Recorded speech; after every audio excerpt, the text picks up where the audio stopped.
1999 সালের মে মাসে হংকংয়ের এক পুলিশ স্টেশনে 14 বছর বয়সী এক কিশোরী আতঙ্কিত অবস্থায় উপস্থিত হয়। সে দাবি করে তার পিছনে একজন ভয়ঙ্কর মহিলার আত্মা তাড়া করে ফিরছে। প্রথমে পুলিশ বিষয়টি অবিশ্বাস ও হাস্যকর বলে উড়িয়ে দেয়, তবে যখন কিশোরী এক ভয়াবহ সত্য প্রকাশ করে তখন পরিস্থিতি নাটকীয়ভাবে বদলে যায়। আজ আমরা আলোচনা করব হংকংয়ের অন্যতম ভয়ঙ্কর অপরাধ হ্যালো কিটি মার্ডার কেস নিয়ে।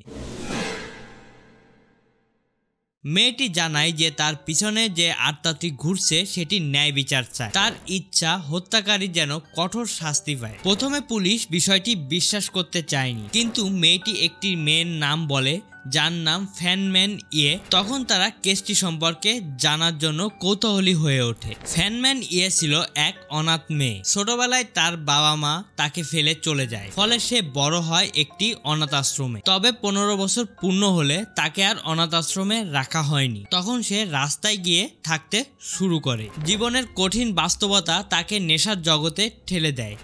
আসক্ত হওয়ার পর সে বাধ্য হয় অনৈতিক কাজের সাথে জড়িয়ে পড়তে, কিন্তু তার স্বপ্ন ছিল অন্য কিছু, একটি নাইট ক্লাবের হোস্টেস হওয়া। 1997 সালে তার পরিচয় হয় চ্যান ম্যান লোক নামের এক ড্রাগ ডিলারের সঙ্গে। তার সাথে মিশতেই ফ্যান আবারও নেশার গভীরে তলিয়ে যায় এবং তার স্বপ্ন ছেড়ে দিতে বাধ্য হয়। চ্যান চেয়েছিল ফ্যান তার মাদকের ব্যবসায় যুক্ত হোক, কিন্তু সে বারবার এই প্রস্তাব এড়িয়ে যায়। একদিন ফ্যান চ্যানের মানিব্যাগ থেকে $4000 চুরি করে। এই ছোট্ট ঘটনার জের ধরেই এই বিভীষিকাময় হত্যাকাণ্ড হয়ে থাকে। চ্যান এবং তার দুই সহযোগী ফ্যানকে কিডন্যাপ করে নিয়ে যায় একটি পুরনো ফাঁকা ফ্ল্যাটে। সেই ফ্ল্যাটটি ছিল অপরিষ্কার, ধুলাবালিতে ভরা এবং সবচেয়ে অদ্ভুত বিষয় ছিল প্রত্যেকটি ফ্লোরেই ছিল হ্যালো কিটি পুতুল দিয়ে ভরা। ফ্যানের উপর শুরু হয় অকথ্য নির্যাতন।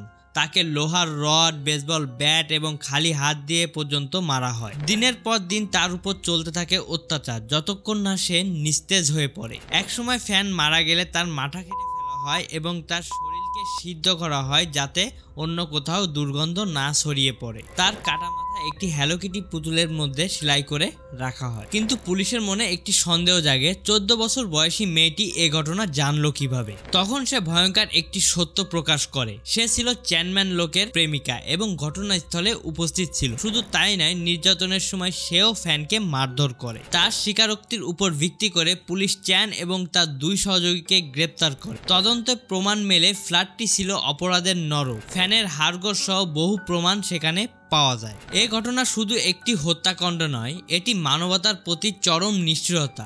মাত্র $4000 জন্য এক তরুণীকে নির্মমভাবে হত্যা করা হয়েছিল। পরবর্তীতে আপনারা কোন ধরনের ভিডিও দেখতে চান কমেন্ট করে জানান। আমাদের ভিডিওটি যদি আপনাদের ভালো লেগে থাকে তাহলে আমাদের ইউটিউব চ্যানেলটি সাবস্ক্রাইব করে দিবেন এবং ফেসবুক হয়ে থাকলে ফলো করে দেবেন। See you soon in the next video.